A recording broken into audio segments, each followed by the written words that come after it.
Fear and Hunger is a game that is incredibly unforgiving and harsh to those who play it. It has a lot of dangerous areas, and horrific monsters who either want to kill you violently, fuck you violently, or both. At the very least, however, you have effective means to defend yourself, in the form of weapons, spells that can go from useless to useful to destroying everything you see. What if you don't want to do that though? What if you're tired of being the one who has to fight, and for whatever reason you want to be a healer? Can you beat Fear and Hunger with only Sylvian spells? AKA healing. I will only use all 4 Sylvian spells, being Healing Whispers, Loving Whispers, Pheromones, and Demon Seed, with the exception of Necromancy, Simple Transmission, or Transmutation, I don't know how to fucking spell it, and Blood Portal, since those are more utility items. The only 2 endings I will go for is the God of Fear and Hunger or Grogroth, as those are the 2 hardest endings you can get in the game, which aren't S endings, so yeah. What armor I can wear and equipment I can equip on me is fair game. I'm allowed to guard, run, and use items as well, as long as those are food, minor restoration, or other items that don't deal damage to the enemy, and that's basically it. We'll find out if you can beat Fear and Hunger using only healing spells or not. At the start, I chose Dark Beast. During his intro, I chose to kill his sister, so I can obtain Necromancy, chose to get max affinity with Sylvian, and chose to come to the dungeon for Soulstone, so I can ideally get the Sylvian spell as soon as possible. After looting outside, I continue into the dungeon, and I instantly get dragged out of reality. I got a quill, which is good, and when I came back I continued to get pretty lucky with getting armor and arm guards. However, this was not meant to be. When I reach my first skeleton, I try to use Necromancy on him, and I fail the coin flip, making him hostile. The only way I can retry is if I kill the skeleton, but I cannot attack because I can only heal. And only 2 other skeletons I can revive is deeper in the dungeon, so I have no other option than to start off with a clear run. I decided to do what I should have done before, and I used my guaranteed save bet before I tried to use Necromancy on the skeleton. I win the coin flip, and we recruit and name my new skeleton. I, of course, name him Dave. Dave will be my one and only source of damage for now, so I arm him the best I can, and we move on. I ignore Sir Seymour and proceed to ransack his shit for a shield. I enter the prisons, and I get lucky with the layout. Having the cell with the ghoul being close by, I enter into combat. I talk to him and convince him to surrender so that Dave can beat the shit out of him, which took a while.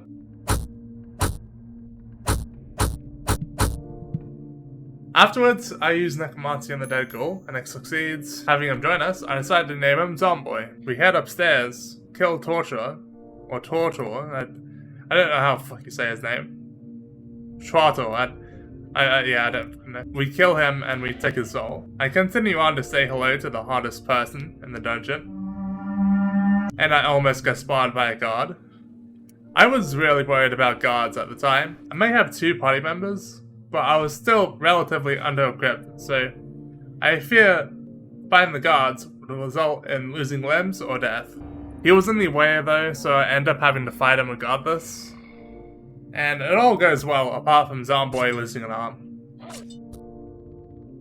I continue to greet the other Dark Priests, and kindly ask them for an extra soulstone.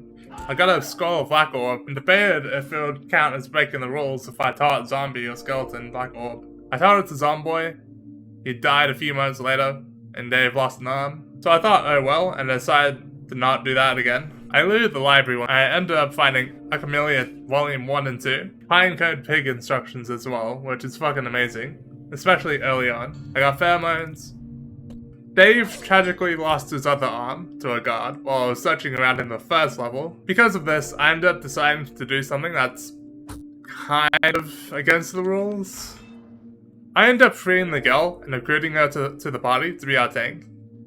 I felt that since her and the Demon Kid are basically the same type of party member, it would be alright, but you're free to let me know how wrong I am in the comments. I decided as well that I was going to enter through the thicket, since at the end, I'd be guaranteed a second skeleton as a companion. I kill the dogs and we continue through the thicket, kill the Mumbler to access this room, which has a spot that spawns infinite lucky coins. They end up making coin flips go from 50-50 to 75 to 25, so I end up waiting there for a while and getting a fuck ton of coins. After getting more than enough, I walk by a massive cockroach, which I've never seen before, and continue on through the thicket to level 7 catacombs. At first, I didn't want to risk losing shit, and I went back up to loot everything and to save in a bed. But I figured since I had a fuck ton of lucky coins, the skeleton will be no problem. It goes well then, and my brain running out of creative and original skeleton ideas naming Dave, I decided to just name him Sans and continue on. I grab and use a Book of Enlightenment, which was a huge fucking waste because there were 2 safe beds upstairs. But past me is a fucking moron, as you can imagine. We are in the level 7 catacombs, but I don't have the Key of the Depths yet, so I enter into the mine to go get it. Dave proceeds to carry the entire team with no arms, and somehow manages to kill a yellow mage on his own, only for him to die from a night lurch like 2 minutes later. I kill the second yellow mage very easily, and I enter into the cave village, bought some opium, stole the cube, and then ran out. I went back to the entrance area and I bought the treasure maps off Isaiah. As soon as he said the price of the treasure maps, Crowmola walked in, so I'm guessing he was trying to make sure I don't rip them off or anything, otherwise he would peck my head off, so fair enough. I bought the treasure map, I ended up crafting the pinecone pig, and I ended up pinecone pig farming for a while. Eventually I got the krill, I got some heaps of other stuff as well, and afterwards I eventually stop and continue on. After a while of farming, I eventually used the 2 empty scrolls I have to get a white angel soul and the passages of Mahabri, so I can get blue sin and early access to Mahabri. I ignore the new gods and continue on to Mahabri by clipping in on a certain spot, so I don't fade out of it. I go back to the modern day and loot the first treasure chest, which has a simple transfiguration, and went back to the past in order to reach the Tower of Endless. I now have a guaranteed save spot, which is great. After that, I return to the mines, and I recruit Moonless. After recruiting Moonless, I go to the salmon steak room, where I proceed to fill all my glass vials with water, then use simple transfiguration to turn it into wine, getting a fuck ton of alcohol, and basically making mind not a problem for the rest of the run. I then return to Mahabri, looted the library, and dug up a second treasure chest for more coins. The Assassin's Creed wannabe tries to kill me for it, and Sans fucking kills him immediately. I return to the tower, save, and decided to return to the mines in order to kill the dead knight, so I can get Demon Seed. However, this entire fight ended up being useless because you can use Empty Scroll to get Demon Seed. After the fight, I just end up using that to get it. So now I have Demon Seed and I can use it to get the Demon Kid, so the girl is now useless. I could keep her around and go for the God of Fear and Hunger ending, but I decided to go for the Grogoth ending instead, so I sold her to Pocket Cat for a free Book of Enlightenment. I recruited a ghoul to be in their place. I decided, you know what? I'm not gonna use Demon Seed on just any enemy. I'm gonna use it on the hottest fucker in this dungeon. So I go back to the crow bed to summon and fight the crow mauler. Surprisingly, the fight went pretty well. The only person who died is the zombie that I brought along, and I basically brought him to be cannon fodder, so the crow mauler doesn't kill anyone else. The crow mauler tried to peck Moonless as well, but apparently it didn't go through for some weird reason. And it didn't count as a miss or anything either, so I don't know what happened there. We ended up defeating them. And now, the ultimate moment of my 60 hours of fear and hunger is finally here. I use Demon Seed, and proceed to clap the Crowmauler's cheeks. And after doing so, I receive the Demon Baby. Afterwards, I go back to the Tower of Endless, enter the dream, where the Demon Baby goes up, to be the Demon Kid. I decided to name him Puss Mauler, since, well, his dad's a cat, and his other dad's a Crowmauler. Sadly, he didn't last long, as when we entered into combat with the skin grinding in the dream, he got a critical state and ended up dying pretty fast, sadly. But we end up killing the skin grinding to avenge him, and get the freedom soul. After escaping the dream, I kill and frick a scarab to get a new demon baby, which I was gonna name Accident. But it seems like the game doesn't allow you to have more than one demon kid after one dies. However, the baby still remains in the party until it grows up. Even though the demon baby remains in the party, when it grows up, it'll disappear. This will be really important for later. I end up obtaining the last Sylvian spell, being Healing Whispers, which heals everyone, and return to Mahabri to fight Voltaire as the first new god I will kill. I skipped over a lot of combat encounters because it does get pretty boring and repetitive to narrate a skeleton killing something over and over while I heal. But I'm not going to do the same for most bosses, so I'll give better narration to this. With the demon baby in my party, I cast pheromones on it, which will make Voltiel attack it, while Moonless and Sans attack him safely. He does still have a move that hits everyone, called Headbutt. However, it doesn't do much damage. I can use Healing Whispers to heal, so everyone doesn't have to worry about it. Over time, Moonless and the skeleton continues to destroy his brain while I heal, and after doing so, we eventually kill him. After killing him, I head down to meet and fight the Tormented One. I travel back to the future to access the laboratory to get a clone. Doing this is where my demon baby disappeared, so I decided to instead find the lost skeleton so I can resurrect and recruit him. This is where I got off for the day, but when I got on the next day to continue recording, OBS decided to be a bitch without me realizing, and zoomed the camera in on the top right of the screen. This won't last forever, it's only for this clip, but it's fucking annoying that I didn't realize this earlier. I'll do my best to narrate what happens. I got back to where the Demented One is, I'm back to the past, entered and put my clone on the sacrificial chains. I ended up finding the Tormented One before I could sacrifice the clone. I thought I'd be able to deal with him easily, but this ended up being a huge waste of time and resources, so I instead decided to dip and finish the sacrifice. After doing so, I walked towards the exit so I could properly fight him, and he whoops my ass. He ends up being the most challenging opponent I've faced so far, to the point where I end up doing the Mahabre puzzle to try and find an extra empty scroll so I can get a Black Witch soul to poison them. I didn't find it though. Went back to fight the Tormented One, not before praying to the new gods and calling them a bitch to get a free Book of Enlightenment. I redid everything from before. Made a clone, sacrificed again, avoided fighting the Tormented One early, and fought him once again. Now that you can actually see the fight, you'll see what makes him challenging. What you're supposed to do is hit his other wheels to jam it, so you can hit the main wheel he is on. And if you don't, you'll most likely miss because he has high evasion.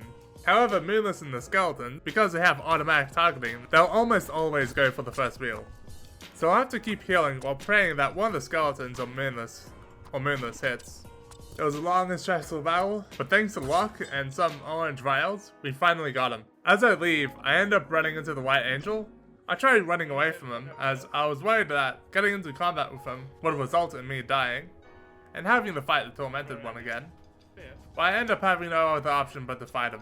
Turns out I was just worrying too much, because I don't have to worry about the coin flip while guarding, and he rarely attacked us, so I didn't have to heal.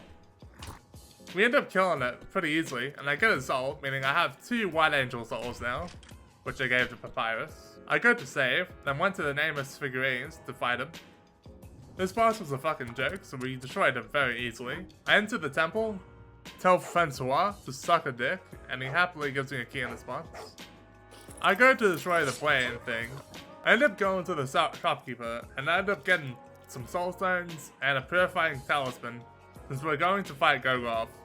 And I upgraded Blue Sin after getting the souls needed. Pyrus now has a 70% chance to apply fire damage. I also eventually enter the thicket as well to get the other brain there and get the Eastern Sword. After defeating the Assassin Spectre, I end up being able to upgrade it to the Purified Eastern Sword, which is fucking OP. I decided to go and kill Salmon Steak as well for extra food. I head over to the Gauntlet, where I end up using a Book of Enlightenment to save right next to the entrance. Don't ask why I didn't just save at the Tower of the Endless. I've made many stupid mistakes, so I am not surprised I did this. With the final stretch of the run being just in sight, I enter the Gauntlet and get into combat with a few Moonless gods. They fucking hurt, and they use Gaping Mouth even before they die, so we always end the fight injured. Thankfully, with my mountain of wine and me being able to heal, this isn't really too much of an issue. I failed a coin flip, falling to where the double-headed Crowmoller is. The fucker stared at me and blocked my path, so I had to fight him. I was hoping we'd have the same success as we did with the previous Crowmoller, but we didn't, and we fucking died. Step number 2, I failed the coin flip. I ended up being able to run away from the Crowmoller and continued deeper in the Gauntlet. I walked by the massive balls without getting crushed under them, and continued to get jump scared by gas.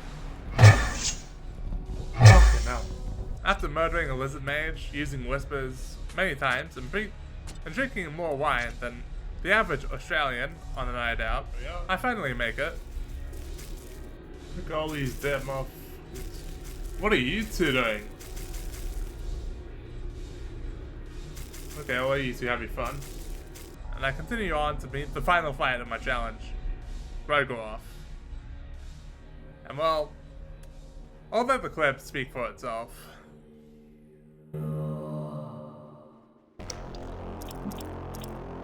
Now this is gonna be real rough.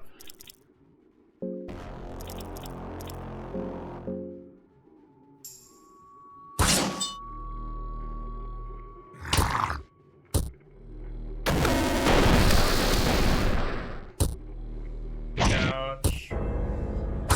Are you fucking kidding me already?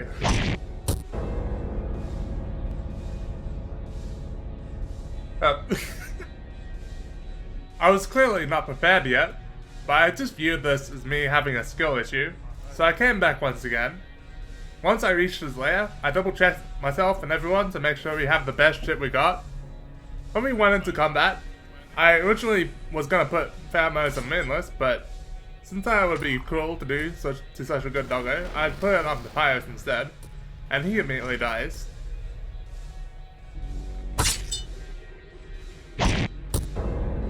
Fucking hell. That was just one fucking turn, man. Alright.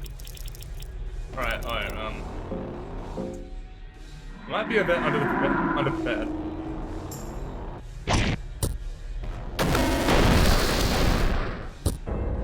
And we lost Moonless. And I am fucked. This is when I realized I was clearly underprepared. So I decided to wander around the dungeon to get some stuff. So I went to the yard to get a butterfly soul, and I returned to Mahabre so I can kill Francois, so I can get the domination soul. After doing so, I returned back down to meet Grogoth again. My plan was to equip Defense Stance and the butterfly soul, and use pheromones on myself, since they both increase your chance to dodge a fuck ton. Against every other enemy, it is at 100% evasion, but against Grogoth, however, which I didn't know, it's only 60%, so I chose to use Defense Stance first, which led to Moonless and Papyrus dying. But once I put pheromones on myself, I dodged a few of his attacks so far, so I thought this was going to be the run. As soon as I thought that though, my luck ran out and I got clawed to death. I tried again, but ended up dying way faster than before. I kept trying again and again, and dying heaps of times. I got desperate enough that I decided to do something really fucked up. And I got desperate enough to the point where I decided to go to the Temple of Torment and use a certain debug spot to get one empty scroll, so I can learn Faith Step to get the Penance Armor. However, after doing so, it ends up completely fucking over the game, giving me every single party member and doing heaps of other shit, which was probably karma for me trying to cheat, so I ended up reloading the save and pretending that never happened. After failing to kill Grogoth once more, I thought, nah, it's impossible. And I decided to have a break for a few days to try and think of what I should do. Then one night, at 3 AM, I wasn't able to sleep. I was watching Polo's video. I forgot which fucking video it was, but it's one of the useless facts ones. And I see him saying this. The baby demon can use skills if you teach them using scrolls. Why is this useless? Would you really get a demon baby party member to use skills? Demon baby only run. Let me write this down, okay? The lowest damage protection you can have on a piece of equipment, which isn't just 0%, is 1% protection against slash. Seeing that useless information gave me a new hope, so I got back on to Fear and Hunger. I sacrificed Moonless, sadly I had to do that. I wasn't too hopeful that it'll work, since all the other times I have failed.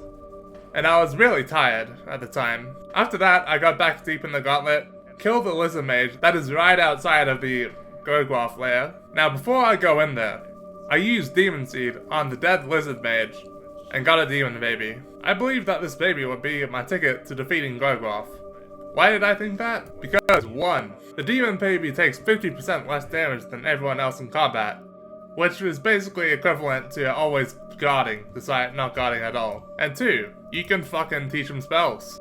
Now I can't teach him Black Orb or anything, since that's against the rules, but one scroll I have is for healing Whispers, turning the baby into a tank that can heal everyone in each turn. I ended up failing the first attempt, but I was not concerned at all, since I felt like I was really onto something. My second attempt, I decided to get the demon baby a bit more early on, by fucking a moonless god, since I'll make it before he grows up to be a demon kid. Eventually we reach Grogoth. I make sure everyone is fully healed, and me and the baby have full mind, and we're fully fed and all that. I went into combat with Grogoth, and I'll let it play out for yous.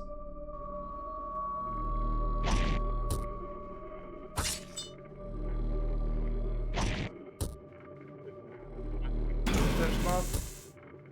Isaac. Alright. But you didn't heal? Huh? That on you? Oh, you are on fire though. That's not good.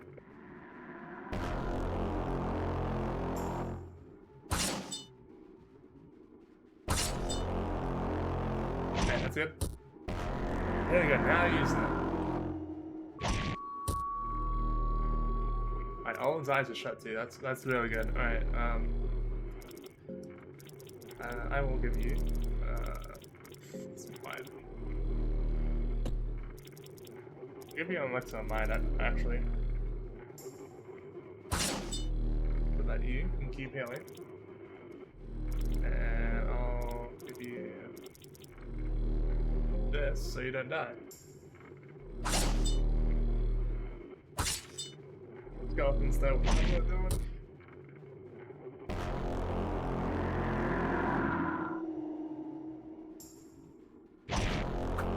This baby's working well as a tank.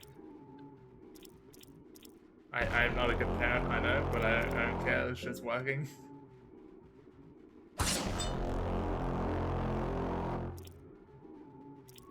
Okay. I'll just give you like a just to be safe.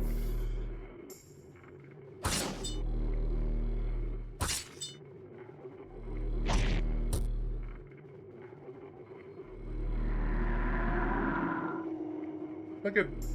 We might actually have this one this time. His eyes are shut.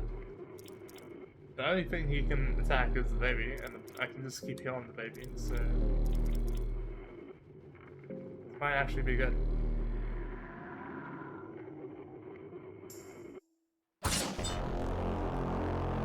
You got fire on his chest too. Alright, this is. I am praying, man. I am praying.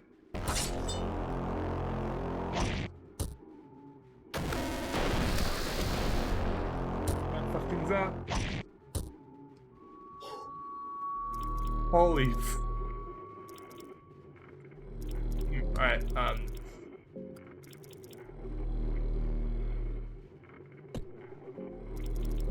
I'll give that to you. Alright, he's healing us with himself.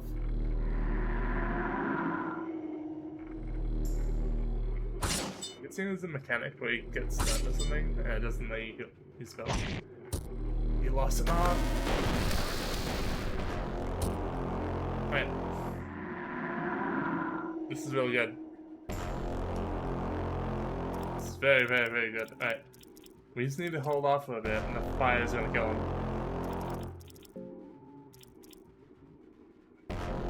Out of myself.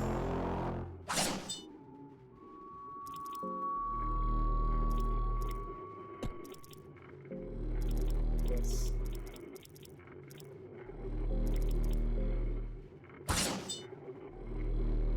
Oh god, we're actually gonna win this. We're actually gonna win this. Let me make sure. Yeah, I'm nice. Alright. We're actually gonna believe this. I can't believe this, man. We're actually gonna win. I can't even express the right amount of energy for how I want to feel for this moment because it's late as fuck, but I'm actually gonna fucking win. No way. No way. No fucking way. Yeah, I'm just gonna brag about this real quick. Ladies and gentlemen, we fucking did it. Despite me being a shitty parent to my kid, this ends up working far better than I could have imagined. Having him be basically the old god's punching bag. So that was it. New gods are dead. Promol is dead. Fucking Grogoth is dead. Well, not dead, he's still alive, but whatever. And we end up getting ending B. So, in conclusion, can you beat Fear and Hunger using only Sylvian spells? Probably. If you don't use Necromancy and you strictly only use the 4 spells and use Demon Kid for damage, you could, but you'd unless you get a empty scroll early on, you're not gonna be able to get the Demon Kid until the end game. And even then, you need to kill an enemy to birth the Demon Kid. So yeah, probably not. But hey, I still fucking did it, so I don't care, suck my dick.